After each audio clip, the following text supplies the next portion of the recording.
الشيطان الرجيم بسم الله الرحمن الرحيم وإذا طلقتم النساء فبلغن أجلهن فأمسكوهن بمعروف أو سرحوهن بمعروف ولا تمسكوهن ضرارا لتعتدوا ومن يفعل ذلك فقد ظلم نفسه ولا تتخذوا آيات الله هزوا واذكروا نعمة الله عليكم وما أنزل عليكم من الكتاب والحكمة يعظكم به واتقوا الله واعلموا أن الله بكل شيء عليم صدق الله مولانا العظيم الصلاة والسلام عليك يا سيدي يا رسول الله وعلى آلك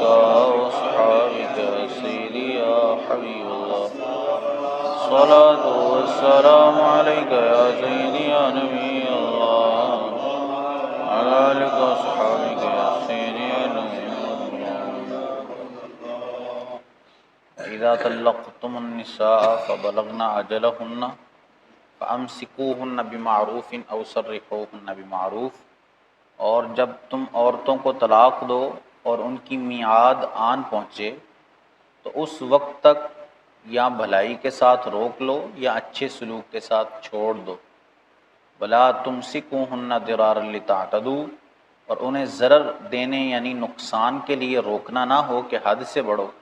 ومن یفعل ذلک فقد ظلم نفسہ، اور جو ایسا کرے تو وہ اپنا ہی نقصان کرتا ہے۔ ولا تتخذوا آیات اللہ ہزوا، اور اللہ کی آیتوں کو مذاق نہ بنا لو۔ واذکروا نعمت اللہ علیکم، اور یاد کرو اللہ کا احسان جو تم پر اس نے کیا۔ وما انزل علیکم من الکتاب والحکمت یعظکم بھی، اور وہ جو تم پر کتاب اور حکمت اتاری کہ تمہیں نصیحت دے۔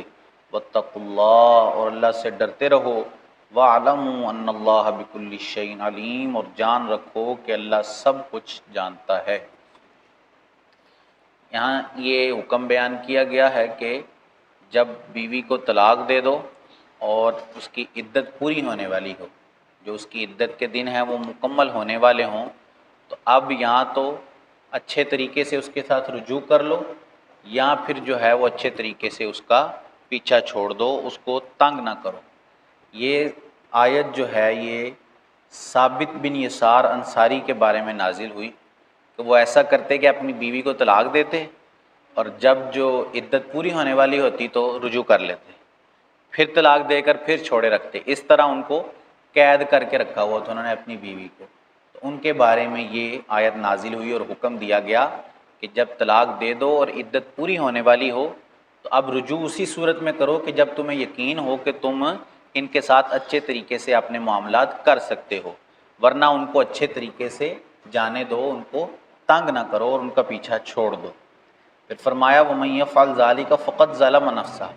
اور جو ایسا کرتا ہے وہ خود ہی اپنی جان پر ظلم کرتا ہے، خود ہی اپنا نقصان کرتا ہے، کیونکہ وہ شریعت کے حکم کی مخالفت کر رہا ہے، اللہ کے حکم کی نافرمانی کر رہا ہے۔ تو جو اللہ کے حکم کی نافرمانی کرتا ہے تو اس سے اللہ کو تو کوئی نقصان نہیں ہوتا، اللہ کو وہ کوئی ضرر نہیں پہنچا سکتا، تو وہ اپنا ہی نقصان کر رہا ہوتا ہے اصل میں جو شریعت کے خلاف معاملات کرتا ہے۔ پھر فرمایا وَلَا تَتَّخِذُوا آیَاتِ اللَّهِ هُزُوًا، اور اللہ کی آیتوں کو مذاق نہ بنا لو، کہ جس طرح مذاق کرتے ہوئے بندے کو کسی چیز کی پرواہ نہیں ہوتی، سچ جھوٹ کسی شے کی پرواہ نہیں ہوتی، بندہ بس مذاق کر رہا ہوتا ہے، اسی طرح آیات کو فرمایا کہ مذاق نہ بناؤ کہ تمہیں ہماری آیتوں کی کوئی پرواہ ہی نہ رہے، ہم نے تمہیں جو احکامات بیان کیے، جو تمہاری زندگی کے متعلق ہم نے تمہیں حکم دیا، اس کے بارے میں تم ہماری آیتوں کو بالکل چھوڑ دو اور پس پش ڈال دو، اس کی تمہیں بالکل فکر نہ ہو، ایسا نہ کرو۔ اور یاد کرو اللہ کی نعمتیں جو اس نے تم پر کی کہ تم پہلے غریب تھے، اللہ نے تمہیں مالدار کر دیا، تمہاری کوئی وقت نہیں تھی پہلے معاشرے میں، اللہ نے تمہاری وقت کو بڑھا دیا، تمہیں لوگ کچھ نہیں سمجھتے تھے، اللہ عز و جل نے تمہیں حاکم مقرر کر دیا، اور تم پر اپنی کتاب نازل کی، تمہیں اپنے نبی کا امتی بنایا۔ اتنی ساری نعمتوں کے باوجود بھی اگر تم اللہ کے حکم کی نافرمانی کرو تو اس سے تم اپنا ہی نقصان کرتے ہو، اور اللہ سے ڈرتے رہو اور یاد رکھو کہ اللہ سب کچھ جانتا ہے۔ بیویوں کے ساتھ تمہارے جو ظلم ہیں، ان کے ساتھ جو تمہارے معاملات ہیں، وہ اگرچہ لوگوں کے سامنے کھل کر نہیں آتے، لوگوں کو نہیں پتا کہ تم کیسے اپنی بیوی کے ساتھ سلوک کرتے ہو، لیکن اللہ تو سب کچھ جانتا ہے، اللہ عز و جل سے کوئی چیز چھپی ہوئی نہیں ہے۔ تو اپنی بیوی کے ساتھ اچھے طریقے سے پیش آؤ کہ اس کے بارے میں بعد میں تمہیں اللہ کو حساب دینا ہے۔ وَإِذَا طَلَّقْتُمُ النِّسَاءَ فَبَلَغْنَ أَجَلَهُنَّ، اور جب تم عورتوں کو طلاق دو اور ان کی عدت پوری ہو جائے، فَلَا تَعْضُلُوهُنَّ أَن يَنكِحْنَ أَزْوَاجَهُنَّ، تو اے عورتوں کے والیوں انہیں نہ روکو اس سے کہ اپنے شوہروں سے نکاح کر لیں، اذا ترادوا بینہم بالمعروف، جب کہ آپس میں موافق شرع رضامند ہو جائیں، ذالک یوعظ بہ من کان منکم یؤمن باللہ والیوم الآخر، یہ نصیحت اسے دی جاتی ہے جو تم میں سے اللہ اور قیامت پر ایمان رکھتا ہو، ذالکم ازکی لکم، اور یہ تمہارے لیے زیادہ ستھرا و اطہر اور پاکیزہ ہے، واللہ یعلم وانتم لا تعلمون، اور اللہ جانتا ہے اور تم نہیں جانتے۔ حضرت سیدنا معقل بن یسار رضی اللہ تعالیٰ عنہ کی بہن کا نکاح عاصم بن عدی کے ساتھ ہوا تھا، اور انہوں نے ان کو طلاق دے دی ایک، اور اس کے بعد عدت پوری ہو گئی۔ عدت پوری ہونے کے بعد عاصم جو تھے وہ اپنی بیوی سے دوبارہ نکاح کرنا چاہتے تھے، ان کو درخواست کی نکاح کی، تو معقل بن یسار اس میں مانے ہو گئے اور ان کو نکاح نہیں کرنے دیا ان کے ساتھ۔ تو اس پر یہ آیت کریمہ نازل ہوئی اور حکم دیا گیا کہ جب عورت کی عدت پوری ہو جائے تو اب عورت کو نہ روکو، چاہے تو وہ خود کسی دوسرے سے شادی کر لے یا پھر اسی شوہر کے پاس واپس جانا چاہے جس نے پہلے طلاق دی تھی، تو اس کے پاس بھی وہ واپس جا سکتی ہے، اس کے اندر تم اس کو روکو نہ، اعتراض نہ کرو۔ اور یہ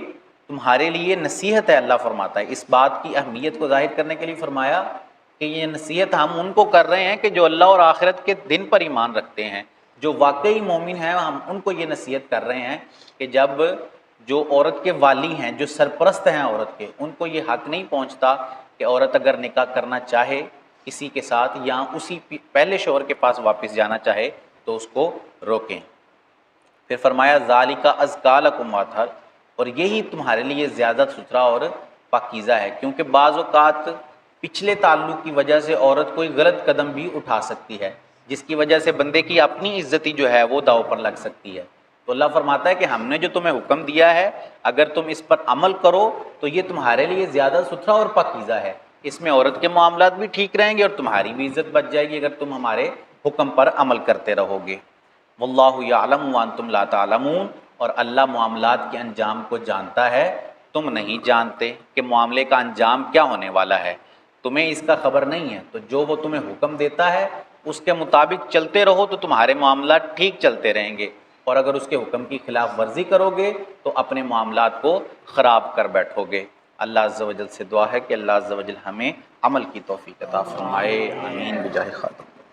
اللہم صلی علی سیدنا مولانا محمد وبارک وسلم۔ اللہم ربنا آتنا فی الدنیا حسنۃ وفی الآخرۃ حسنۃ وقنا عذاب النار